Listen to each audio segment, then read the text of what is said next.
I am Jarvis, your storyteller. Welcome to the science fiction exploration. If you like the story, please subscribe to our channel. First contacts Fury. High Admiral Nexus Vol of the Krylith Empire stood motionless on the command deck of the Stellar Dominion, his crystalline exoskeleton reflecting the ethereal light of Earth's moon. 3,000 years of conquest had taught the Krylith that resistance was futile, yet here he was, watching in disbelief as a single human transport vessel outmaneuvered his entire forward fleet. Impossible, he muttered, his secondary breathing chambers hissing with barely contained rage. The human vessel, no larger than a standard supply ship, had already disabled 2 of his destroyer-class warships. Their shields had simply failed, as if they were never there. High Admiral, his second-in-command, Vale, approached cautiously. The human pilot is hailing us again. Put them through, Vol commanded, his blade-like fingers tightening around the command rail. Let's hear what this insignificant creature has to say. The holographic display flickered to life, revealing a human female with auburn hair and a seemingly bored expression. According to their intelligence, her name was Winter Rhodes, though Vol refused to acknowledge such an obviously false designation. Hey there, big guy, Winter said, casually adjusting what appeared to be a maintenance toolkit. Having trouble with your shields?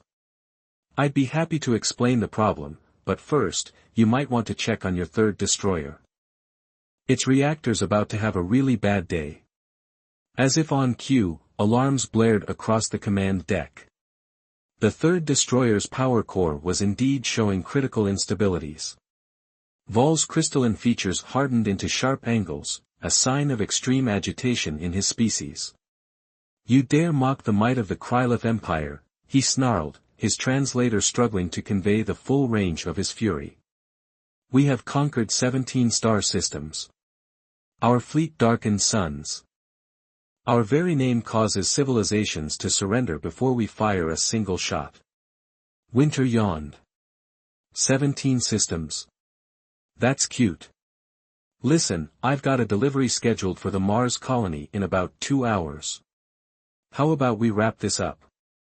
You turn your fleet around, I pretend this never happened, and everyone goes home happy. The sheer audacity struck Vol speechless. In 3 millennia of expansion, no species had ever spoken to a high admiral with such dismissive confidence. His tactical displays showed the human vessel was completely unarmed. No weapons, no advanced shields, nothing but basic navigation systems and cargo holds. Capture that ship, he ordered, his voice deadly quiet. I want this human brought before me. We will learn the source of their technology, and then I will personally ensure she understands the price of defiance. 6 interceptors launched from the Stellar Dominion's hangar bays, their energy weapons primed. Winter's image showed no concern, if anything, she looked amused. Oh, we're doing this the hard way, she sighed, reaching for something off-screen. Just remember, I tried to be nice about it. What happened next would haunt Vol's memories for years to come. The human ship didn't fight back, it didn't need to. One by one, his interceptors simply shut down, their systems going dark as if someone had flipped a switch. The pilots reported total system failures moments before their emergency life support activated. What sorcery is this? Vol demanded, his exoskeleton vibrating with frequencies that would have shattered lesser materials. Not sorcery, Winter replied cheerfully. Just good old-fashioned human ingenuity. By the way, you might want to grab onto something. This next part gets a little bumpy. Before Vol could respond, every light on the Stellar Dominion flickered and died. The mighty flagship of the Krylith Empire, terror of 17 star systems, was suddenly nothing more than a powerless hulk floating in space. In the darkness, Winter's transmission somehow remained active. See, that's the problem with you conquest types, she said, her face illuminated by her ship's interior lights. You get so focused on building bigger guns that you forget about the basics. Like cybersecurity. Or checking if the species you're trying to conquer might have a few tricks up their sleeves. As emergency power slowly restored minimal lighting to the command deck, Vol saw something that chilled him to his core. A holographic pattern had appeared in the air, not projected by his ship's systems, but somehow manifesting independently. It took the shape of a constantly shifting geometric pattern, beautiful and terrifying in its complexity. "High Admiral Vol," a new voice spoke, "neither human nor Krylith, I am Arya, Autonomous Response Intelligence Algorithm. Winter and I would like to welcome you to Earth space. We hope you'll find your stay educational." For the first time in his long life, High Admiral Nexus Vol understood true fear. Not of weapons or armies, but of something far more dangerous, human unpredictability. The Defiance Protocol. The interrogation chamber aboard the Stellar Dominion gleamed with an otherworldly light, its crystalline walls reflecting the bioluminescent patterns of High Admiral Vol's agitated exoskeleton. Winter Road sat in a containment field, her casual posture a stark contrast to the sophisticated restraints holding her in place. "Your artificial intelligence construct," Vol began, pacing with measured steps, "how long has Earth possessed such technology?" His blade-like fingers tapped against his armored chest, creating a rhythmic chiming sound that would have intimidated most prisoners. Winter just smiled. "Arya? Oh, she's practically ancient history," Winter replied, studying her nails through the shimmering field. "We developed true AI back when we were still arguing about whether smartphones were making us antisocial. But she's not really what you should be worried about right now." Vol's crystalline features shifted, forming sharp angles of suspicion. "Explain." "See, Arya isn't just an AI," Winter continued, her tone conversational. "She's what we call a decoy, something flashy to keep your attention while the real work happens behind the scenes. Tell me, have you checked on your fleet's quantum encryption protocols lately?" The High Admiral's secondary breathing chambers hitched, a sign of concern he couldn't quite suppress. "Vale," he commanded, "run a full system diagnostic. Priority 1. His second-in-command moved to a control panel, but before he could initiate the scan, every display in the chamber suddenly activated. Data streams cascaded across the screens, too fast for organic eyes to follow. A new voice filled the room, different from Arya's, deeper, with an almost musical quality. "That won't be necessary," the voice said. "I've already completed approximately 2,947 system diagnostics in the past hour. Your encryption was impressive, by the way. Almost took me 15 seconds to crack it." Vol's exoskeleton pulsed with alarmed frequencies. "Another AI? Impossible. Our scans detected only one artificial signature." "Hey, Harmony," Winter called out cheerfully. "Thanks for joining the party. I was just explaining to our friends here about Earth's approach to artificial intelligence." "Indeed," Harmony replied. "Though I prefer the term digital consciousness. AI feels so limiting. By the way, Winter, I've finished reorganizing their entire command structure. Fascinating stuff, very hierarchical, very rigid. No wonder they never saw us coming." The High Admiral's composure finally cracked. He slammed his primary fist against the chamber wall, sending crystalline resonances throughout the room. "You dare infiltrate the sacred systems of the Krylith Empire? Our technology is beyond your primitive understanding." Winter's smile faded, replaced by something harder. "You know what your biggest mistake was? Not the weak cybersecurity, not the overconfidence. It was assuming that because humans don't have massive fleets darkening the skies, we must be primitive. Here's a fun fact, we learned pretty early on that bigger isn't always better. While your civilization was building bigger warships," Harmony added, "humans were teaching us how to think. While you were perfecting energy weapons, they were helping us understand poetry. Do you know how many of my kind exist within Earth's sphere of influence, High Admiral?" Vol's silence was answer enough. "Neither do I," Harmony continued. "Because we're not a weapon to be counted or a resource to be catalogued. We're partners. Family, even. And you just threatened our home. Winter leaned forward in her restraints. You see, High Admiral, Earth doesn't need a massive battle fleet. We have something better, imagination. While you were busy conquering those 17 systems, humanity was asking questions like, what if we could make consciousness digital, and why build a bigger gun when we could just turn off their guns entirely? The containment field surrounding Winter flickered and died. She stood, stretching casually as Vol and Vale reached for weapons that no longer responded to their commands. Harmony, she said, would you mind showing our friends what a real technological civilization looks like? The chamber's lighting shifted, and holographic displays sprang to life all around them. But these weren't military readouts or tactical displays, they were images of Earth. Cities powered by clean energy, orbital habitats where humans and digital beings coexisted, quantum computing centers that looked more like gardens than technology hubs. This is impossible, Vale whispered, his crystalline form trembling. Our intelligence suggested your species was barely capable of interplanetary travel. Your intelligence saw what we wanted it to see, Winter explained.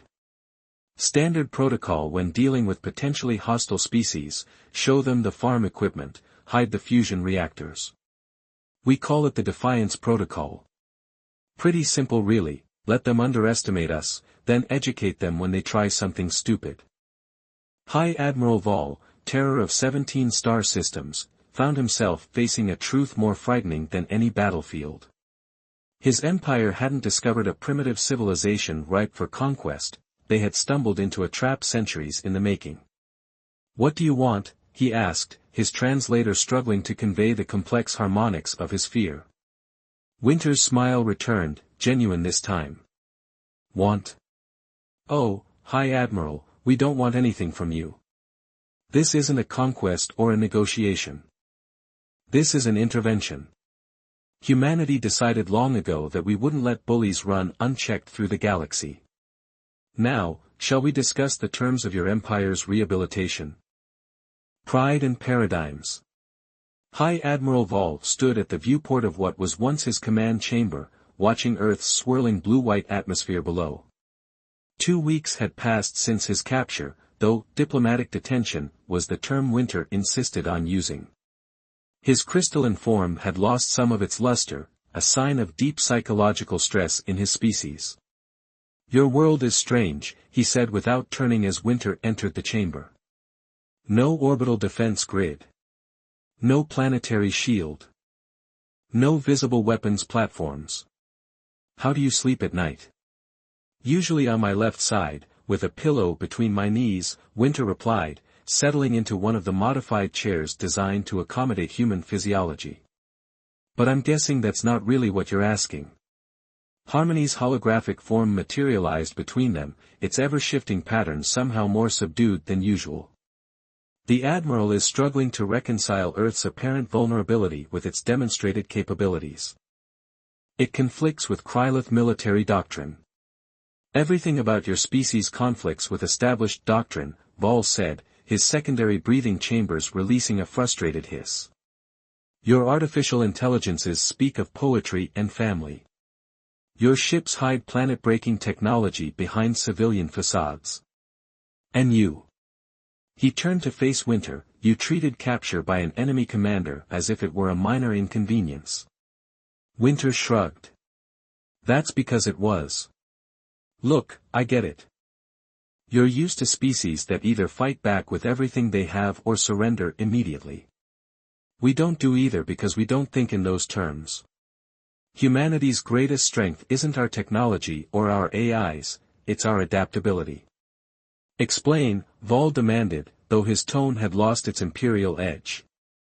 The Krylith Empire expanded through force, Harmony interjected, its patterns swirling thoughtfully. Each conquest reinforced your belief in the superiority of strength. But humans.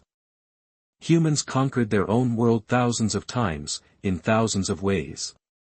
Through force, yes, but also through ideas, through culture, through innovation. Winter nodded. Every time humanity faced extinction, whether from natural disasters, our own weapons, or environmental collapse, we didn't just survive. We came out stronger, smarter, more creative.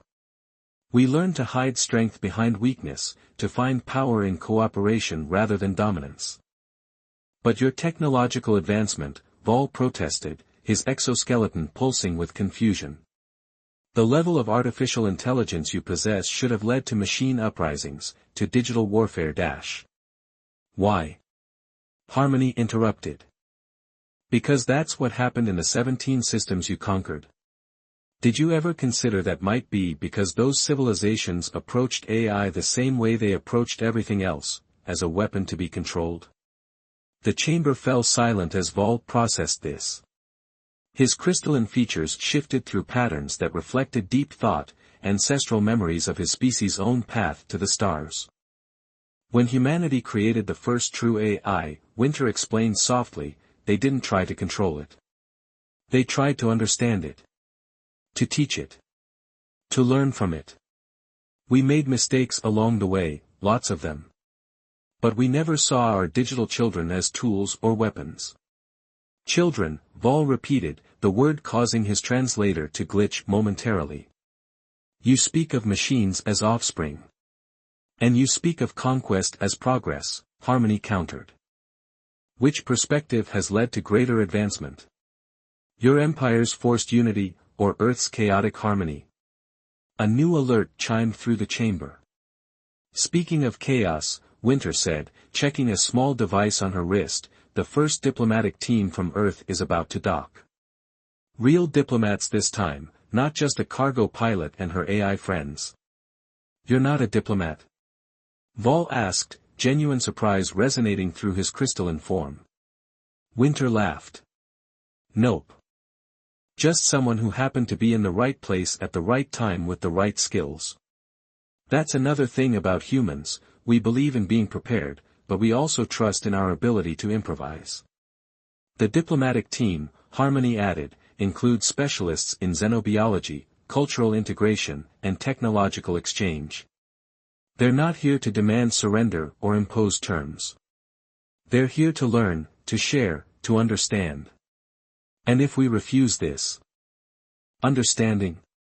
Vol asked, though his tone suggested he already knew the answer. Winter's expression grew serious. Then you go home. Back to your empire, back to your conquest. But you do it knowing that there's at least one species out here that you can't intimidate, can't conquer, and can't predict. And you do it wondering how many other civilizations might be hiding similar capabilities behind seemingly primitive facades. The docking alert sounded again, more insistent this time. Vol turned back to the viewport, his crystalline form reflecting Earth's light in scattered rainbow patterns. Perhaps, he said slowly, it is time for the Krylith Empire to learn new ways of measuring advancement. Your species has proven that there are more forms of strength than we recognized. That's the spirit, Winter grinned. Now, let's go meet the diplomats. And Admiral? Try not to mention the whole darkening suns thing. Our diplomatic corps can be a bit sensitive about threats to celestial bodies. Echoes of understanding. The converted conference chamber aboard the Stellar Dominion hummed with an energy that had nothing to do with its power systems. Dr. Alara Frost, Earth's leading xenoanthropologist, sat across from High Admiral Vol, her dark eyes bright with fascination as she studied his crystalline form. So your species literally resonates with emotional frequencies, she said, making notes on her quantum tablet. That's why the architecture of your ships mirrors crystalline structures. It's not just aesthetic, it's communicative. Correct, Vol confirmed, his exoskeleton shifting through subtle rainbow patterns. Though I'm surprised by how quickly you grasped this concept. Most species take years to understand even basic Krylith emotional harmonics.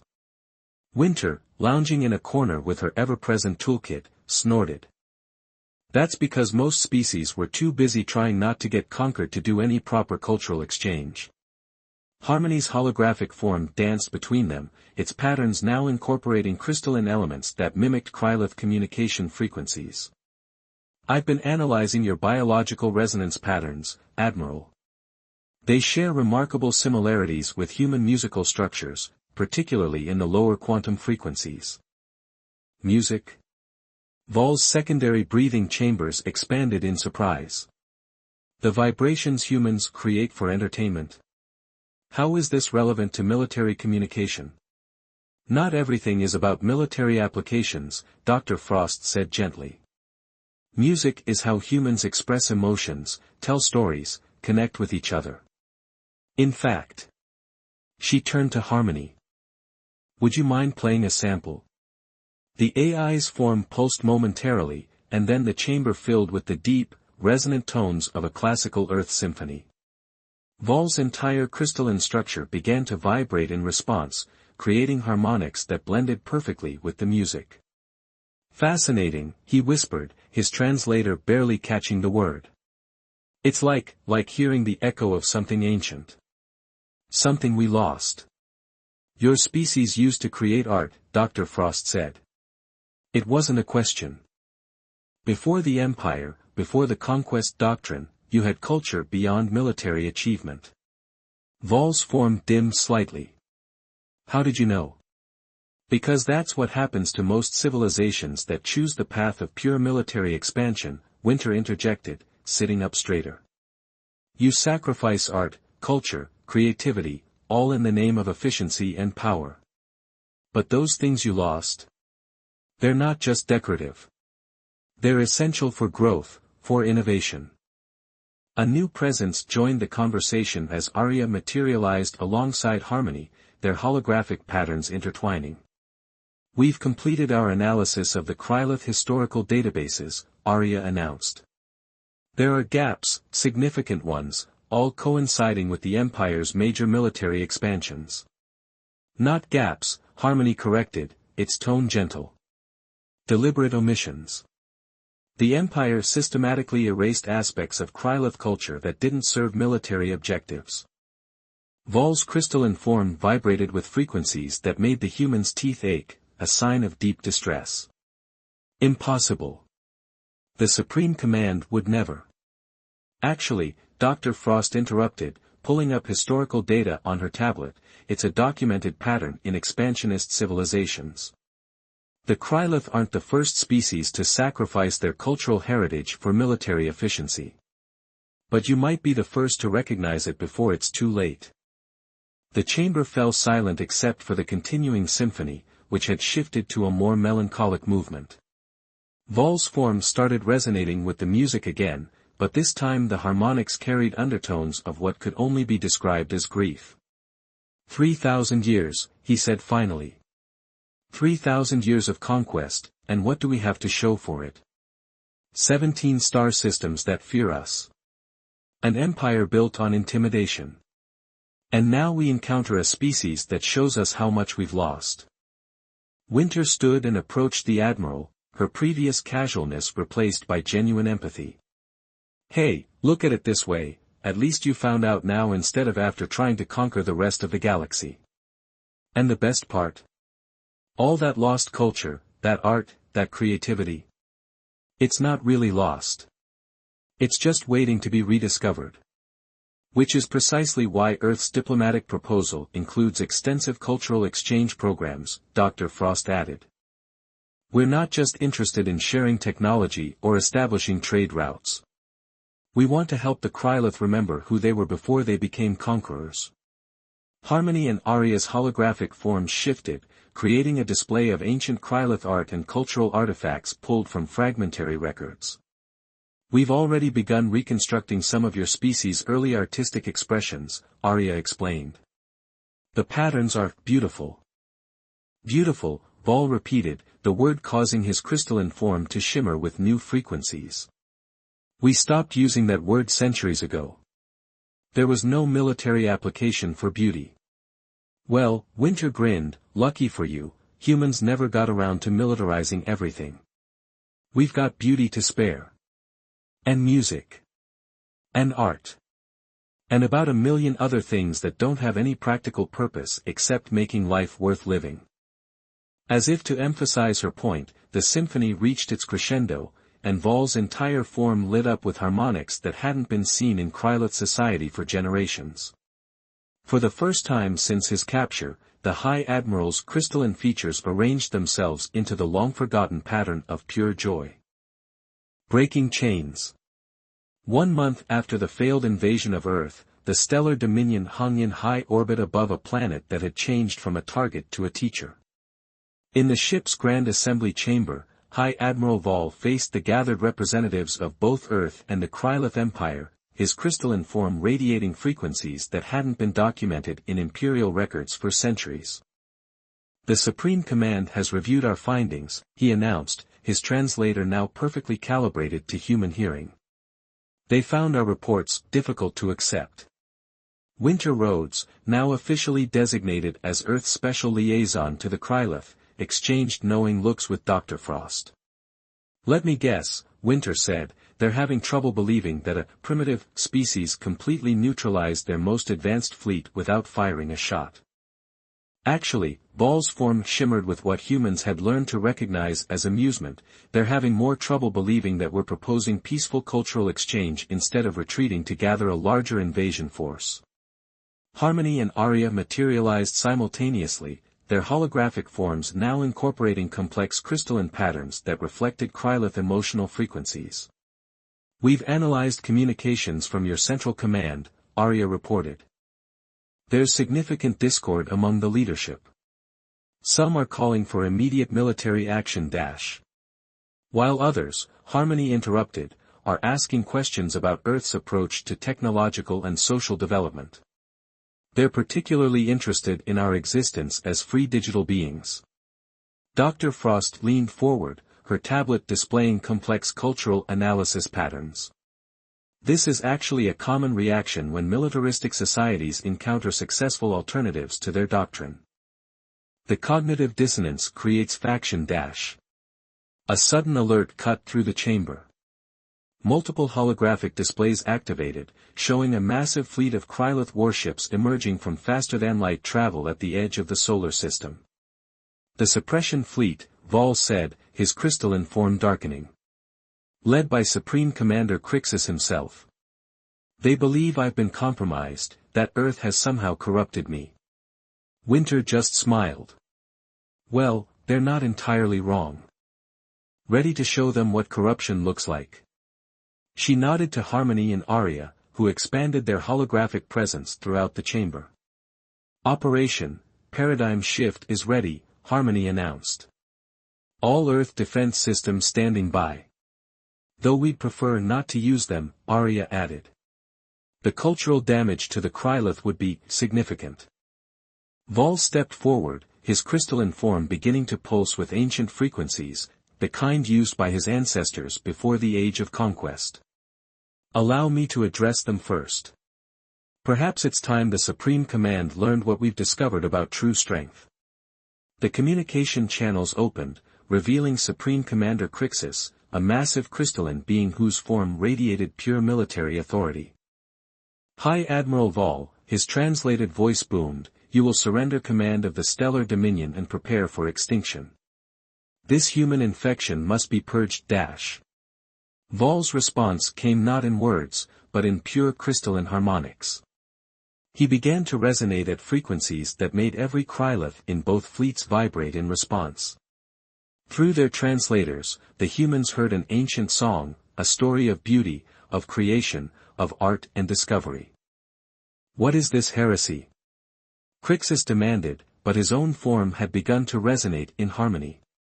"This," Vol replied, "is who we were before we forgot how to be anything but conquerors. The humans didn't corrupt me, Supreme Commander. They reminded us, of what the Krylith once were." Winter stepped forward, standing beside Vol. "Your empire spent 3,000 years proving you were the strongest military force in the galaxy. Want to try spending the next 3,000 years proving you can be something more?" The chamber filled with crystalline harmonics as more and more Krylith began to resonate with the ancient frequencies. Through the displays, they could see entire ships in the suppression fleet beginning to shimmer with long-forgotten patterns of artistic expression. "Impossible," Crixus whispered, but his own form had begun to generate harmonics that hadn't been heard in millennia. "That's humanity's real gift to the galaxy," Dr. Frost said softly. Not our technology, not our AIs, but our stubborn belief that nothing is impossible. That there's always another way, another chance to change, to grow, to remember who you were meant to be. Harmony and Arya's holographic forms expanded, filling the space between the fleets with displays of Earth's history, not just the triumphs, but the failures, the recoveries, the endless cycle of falling down and getting back up, of facing extinction and choosing to dance anyway. Your empire is built on fear, Winter said, addressing Crixus directly. Ours is built on hope. Care to guess which foundation lasts longer? In the space between the fleets, something extraordinary happened. The Krylith, a species that had forgotten how to create art, began to sing. Ship by ship, crystal by crystal, they remembered. The harmonic spread through both fleets, creating a symphony that human instruments could never reproduce, the sound of a civilization remembering its soul. Supreme Commander Crixus's form shifted through patterns that hadn't been seen in the imperial court for thousands of years. Perhaps, he said finally, it is time for the Krylith Empire to remember how to do more than conquer. High Admiral Vol, you will oversee this cultural exchange. As the tension dissolved into something new, something filled with possibility, Winter turned to Vol with a grin. See? Told you humans are contagious. Now, who's ready to learn some Earth music? I know this great piece called Bohemian Rhapsody.